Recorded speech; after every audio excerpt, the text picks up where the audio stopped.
Celeste glanced out her second-story window at the steady drizzle pattering against the glass. Another quiet evening in her cramped, book-lined apartment, she thought ruefully. She had always found solace in the hush of libraries and reading rooms, in the gentle rustle of old documents. Her work as a genealogist satisfied her love of meticulous detail. Birth certificates, land deeds, and antique diaries were her companions, but the hush had also created an invisible wall around her. Though her colleagues admired her dedication and the enviable success she had in unearthing elusive ancestral lines, she was still that timid girl hiding behind dusty volumes. Few knew she had once dreamed of traveling to remote places, chasing the faint echoes of lost stories and half remembered legends. Instead, she poured her heart into her delicate research, quietly and methodically. Late that evening, she was squinting at a crumbling marriage certificate from 1869 when her phone buzzed.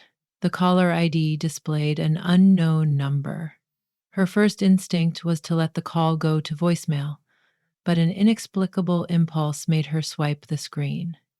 On the other end, a brash voice introduced himself as Adrian Lockwood.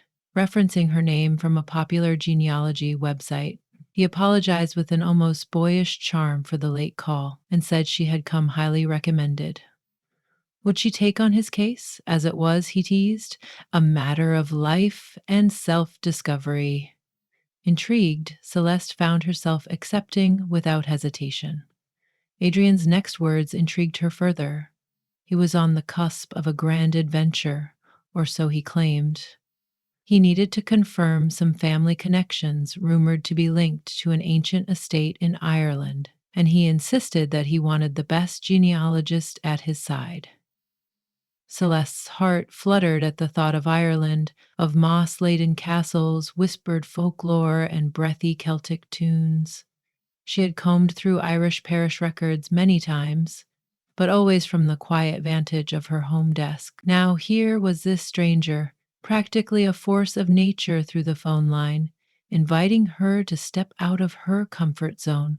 Already she found his confidence both terrifying and oddly thrilling. The next morning the rain had lifted, and Celeste dared to wear something other than her usual gray cardigan. She slipped on a soft green sweater, hoping it might convey a hint of confidence. When she arrived at the cafe Adrian had suggested, she scanned the modest lunch crowd for anyone who seemed particularly adventurous. A tall man with tousled dark hair and an aura of restless energy was leaning against the counter, idly drumming his fingers. This had to be Adrien.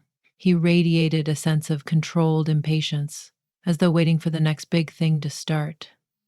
He flashed a grin when she timidly introduced herself. Over cups of strong coffee, Adrian told her about his plan to track down an ancient ring, said to belong to his great-great-grandmother. Rumor had it that this ring, passed down through the Lockwood family, had once belonged to a distant Gaelic princess. Whether or not that was true, Adrian had developed an almost obsessive desire to verify the story. He was convinced that if Celeste dug deep enough into church records, diaries, and tombstones, she would unearth evidence of the ring's rightful place in his lineage. Celeste asked why he needed her beyond the preliminary research. Couldn't he just wait for her to send him a thoroughly documented file of genealogical charts and scanned records? That, he said, would be too simple. He wanted to set foot in every corner of Ireland where his ancestors had lived, once Celeste had confirmed the trail. For Adrian, the chase was half the reward. Besides, he added with a charming wink, I'm hopeless at reading old scripts and notations. I'd end up lost in some medieval church vault if you weren't there to help me interpret it all. Though Celeste's instinct was to recoil, she was not a traveler, definitely not a risk-taker. Something about Adrian's infectious enthusiasm overcame her usual hesitation. It was as if he was offering a doorway into the wider world, the one she had only admired from behind her dusty genealogical tomes. She agreed to collaborate more extensively, and they spent the rest of the morning poring over the scant details Adrian already possessed. The following weeks flew by in a flurry of research. Celeste guided Adrian through the labyrinthine steps of genealogical pursuit, meticulously combing through census records, drafting family trees, extracting relevant notes from centuries old diaries. Adrian, for his part, was restless, pacing around her small office like a tiger in a cage. Every so often, she had to remind him that historical investigations demanded patience. He would grin, throw his hands in the air, and apologize for his impatience. Gradually, they developed an easy rhythm, though they remained an odd pair. Celeste was precise, quiet, and methodical, prone to getting lost in detail. Adrian was bold, impulsive, yearning for the next jolt of excitement. Then a breakthrough came. Hidden in a set of parish records from a seaside village in County Clare, Celeste discovered a note referencing a Lockwood who had supposedly married into an old Gaelic family. The date aligned with the ring's rumored existence. Armed with this lead, Adrian pressed her to commit to the journey. One evening, they met in Celeste's apartment to finalize the travel details. The hush of the night seeped into her cozy living room. Stacks of genealogical documents bristled with colorful tabs, and the air smelled faintly of jasmine tea. Adrian pored over the itinerary with wide eyed eagerness. She was about to comment on the somewhat haphazard plan when she realized Adrian was watching her with an intensity she had not seen before. It shook her, though she quickly buried the stirring in her chest. He said nothing, but his eyes revealed a curiosity beyond ancestry. They set off for Ireland on a foggy morning, Celeste, wearing her usual practical attire and carrying a neat binder of photocopies. Adrian, meanwhile, lugged a backpack stuffed with gadgets and gear, as though prepared to scale a mountain if necessary. Flying into Shannon Airport, Celeste felt a disorienting mix of excitement and anxiety. As they picked up a rental car and began the drive to the coastal village, the emerald hills and stone fences unfurled outside the window. The sight took her breath away. Their destination was a small bed and breakfast in the heart of Ballydoon, a quaint hamlet with winding lanes. The proprietress recognized Adrian's surname from local lore, setting off an avalanche of stories about the defunct Lockwood estate. Over cups of milky Irish tea, Celeste learned of an old ruin about 2 miles out, supposedly the last remains of a narrow tower. Local tradition held that the Lockwoods had built it centuries ago to overlook the wild southwestern coast. The next day found them trudging along a peat-scented path where gulls circled overhead in the brisk wind. Adrian bounded ahead, scanning the horizon for their destination, while Celeste carefully compared the printed map to the genealogical notes in her hands. She felt alive in a new way, though the rocky path and the unpredictability of the weather unnerved her. When Adrian pointed up ahead, they saw it, a crumbled structure perched on an outcropping. Ivy choked the blackened stones, and in the doorframe, small flowers had taken root. Within the ruins, hidden beneath a spray of moss and debris, Adrian spotted a half-buried carving in the wall. Celeste crouched down to examine it. The lettering was faint, but she recognized the swirl of Gaelic script. She traced it with her fingertips, and her heart raced. It was a name, Aoife Lockwood, the same name from the parish record. Adrian let out a triumphant whoop, draping an easy arm across Celeste's shoulder. She froze a little, caught between the thrill of discovery and a blistering closeness that made her pulse pound. The next few days involved a deeper dive into the local archives, perched in the musty basement of the county council building. Adrian, normally allergic to sitting still in any capacity, surprised her by settling in to study alongside her, though his restless leg and frequent sighs signaled he was itching to get back into the field. Despite his impatience, he managed a supportive presence when Celeste meticulously searched through old property deeds. Finally, she found a reference to a ring that had been brought from the Gaelic side of the family, a deliberate merge between two clans, symbolizing unity. That evening, a gale began to stir outside, rattling the windows of their bed and breakfast. Adrian knocked on Celeste's door, suggesting they take shelter in the small lounge by the fireplace. There they sipped warm cider and exchanged stories, drifting from genealogies to their personal lives. Adrian confessed that his entire life had been a series of half finished quests, that he rarely stayed in one place long enough to form real connections. He was always on the move, chasing some new horizon. Celeste confessed her own fear of risk, of stepping out from her comfortable research, because the unknown felt too daunting.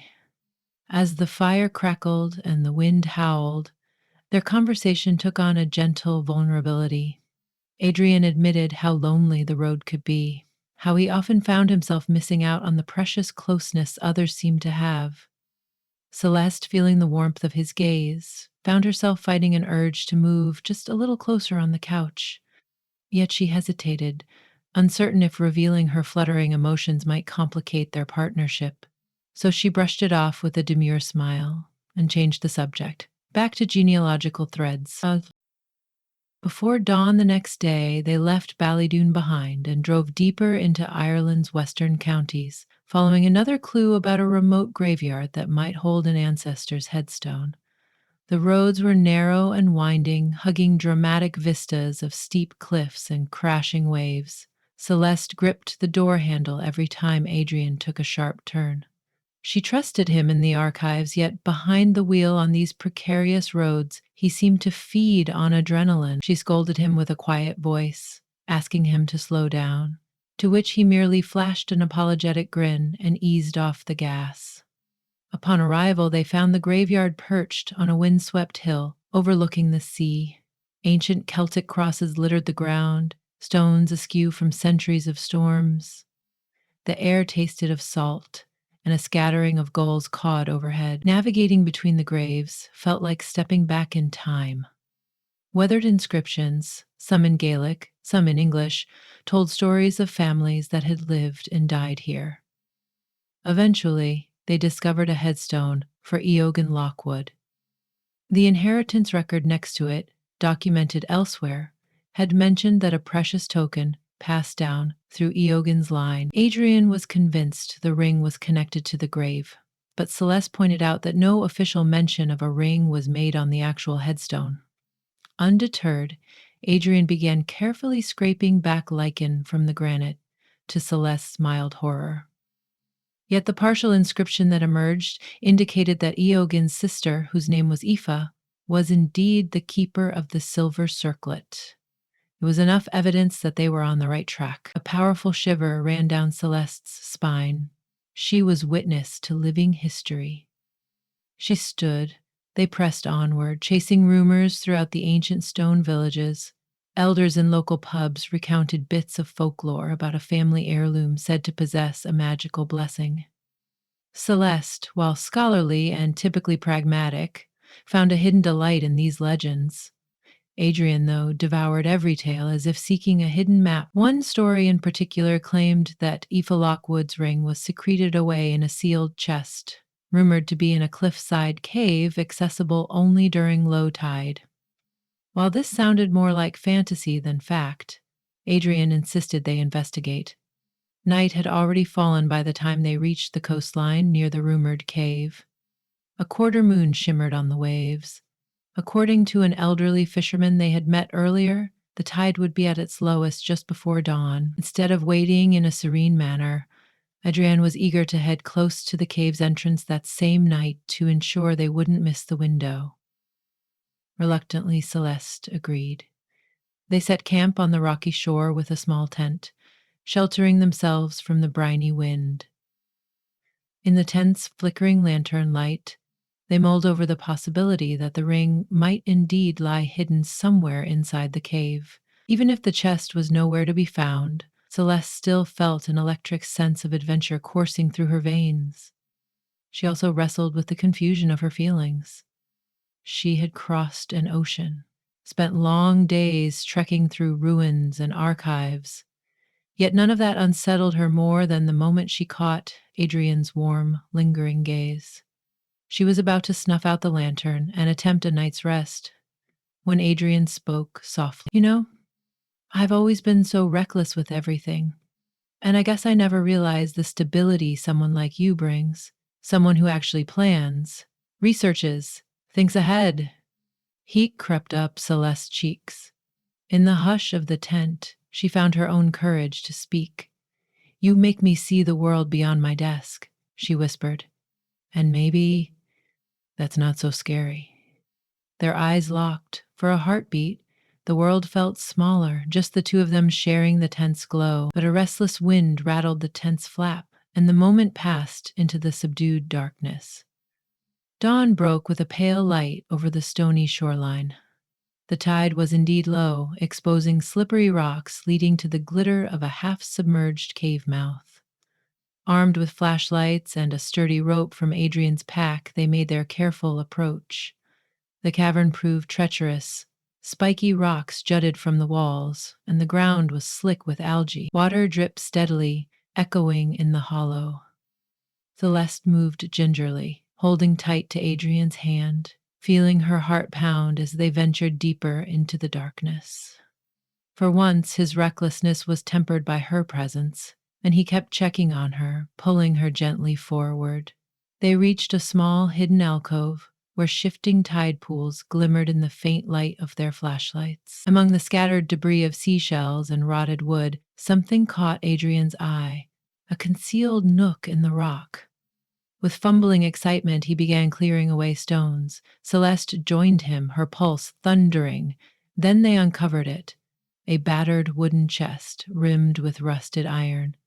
It seemed too perfect, too on the nose, but there it was, tangible and real. They hauled the chest into a drier spot, prying at the corroded hinges, bracing themselves for disappointment. The lid cracked open with a groan. Inside, and surprisingly intact, lay a length of faded cloth. Wrapping trembling fingers around it, Celeste gently unrolled the fabric to reveal a silver ring. Its inscription glowed faintly, a Gaelic phrase that, though worn, read, "Bound by love and blood." Awe coursed through them.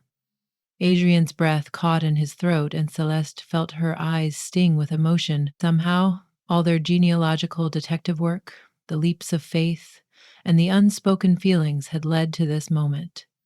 They emerged from the cave just as the tide began to surge. Safely ashore, they collapsed onto the rocky beach, catching their breath in exhilaration. Holding the ring between his fingers, Adrian turned to Celeste. "We did it," he murmured. Then his eyes flickered with a different kind of intensity. He slid closer, and she felt the warmth of his body against the early morning chill. For a moment, they were silent. The waves crashed, the gulls cried overhead. Adrian's gaze lingered on her, free of pretense or bravado. Softly she admitted, "I never realized how alive I could feel. Thank you for this." Her voice trembled, partly from the cold and partly from the swirl of emotions.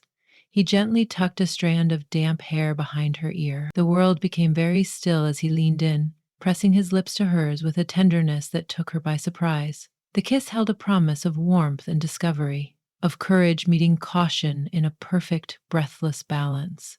When they broke apart, they shared a quiet laughter at their own intensity. Adrian offered her the ring to hold. "This thing," he said with a shaky grin, "it was a reason to keep going, to search for something I wasn't even sure existed.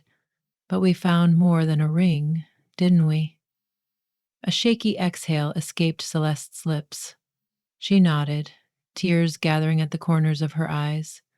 In that moment, she recognized that her heart had opened to new possibilities, to a daring sense of love she had never anticipated. Days later, word had spread around the small towns that the Lockwood ring had been recovered by a brash adventurer and his quiet ally. The B&B proprietress looked upon them with delighted astonishment, and the local historian wanted to photograph the artifact for the village records. Celeste and Adrian, windblown and forever changed, found themselves at a makeshift celebration in the local pub. Live music, mixed with the cheerful chatter of the regular patrons. Between fiddles and laughter, they stood close, occasionally sneaking glances at each other. full of unspoken promise. That evening, alone in a corner of the pub, Celeste and Adrian spoke of what might happen next. Adrian was never one to linger in one place, but now, for the first time, he seemed content to slow down. Celeste, no longer content to hide behind genealogical charts, felt the stirrings of a deeper wanderlust within her. Perhaps they would keep exploring Ireland, or maybe they would head to another distant place to chase another family legend. Adrian admitted that, while the quest for the ring had ended successfully, he found himself wanting something more meaningful, someone to share in every new horizon. They stepped outside into the cool night air, the stars winking above the rolling hills. Adrian slipped an arm around her waist, and she leaned effortlessly into him. With a small, playful smile, she said, "So, did the genealogist pass the test on the front lines?" He chuckled, pressing a quick kiss on her temple. "Surpassed it," he whispered. "I couldn't have done any of it without your careful steadiness." The happiness radiating between them felt like its own quiet epiphany. For Celeste, it was a realization that life could be lived outside the hushed archives, that her passion for research did not exclude embracing adventure. For Adrian, it was the calm he had always sought but never found, contained in Celeste's gentle presence. As the final days in Ireland unfolded, they retraced their steps for the sake of local records and a bit of closure. They returned to the tower ruins in Ballydoon, the ring resting safely in a small velvet pouch. Standing amid the ivy and crumpled stones, Adrian produced the ring. In a subtle, carefully chosen moment, he placed it in Celeste's palm. "Where this goes next," he said, "should be up to both of us." Though it was neither a marriage proposal nor a grand statement of forever, it was an offering, a gesture that acknowledged their bond. Celeste closed her fingers around the ring, tears glinting in her eyes. She thanked the ancestors for guiding them here, for weaving their lives together through centuries of lineage and lore. Through shaky breath, she answered simply, "Yes, I'd like that." They left the ruined tower hand in hand, their hearts racing not from fear or adrenaline alone, but from the shared velocity of two souls on the brink of a new adventure, one that required no plane flights or hidden caves, but simply the courage to be honest and to embrace the quiet thrill of companionship. In that moment, each recognized that they had found a truer sense of self. Celeste had discovered a well of bravery within her that she never suspected, and Adrian had discovered a longing for steady, abiding connection. Their journey home was tinged with a poignant, hopeful glow. Once back in their respective cities, there would be details to settle and new challenges to face. But as they said their goodbyes at the airport, exchanging one last embrace before eventually crossing the ocean again, the gentle press of Adrian's lips on Celeste's forehead promised that their story was far from finished. They had traced their shared roots, and in doing so, found the beginnings of a love that was deeper than any dusty page could record. And for two people who had once stood so firmly in their individual worlds, one timid and methodical, the other bold and impulsive, the bond that bloomed between them proved that sometimes, in chasing the fragile threads of the past, you could discover an entirely unexpected gift in the present.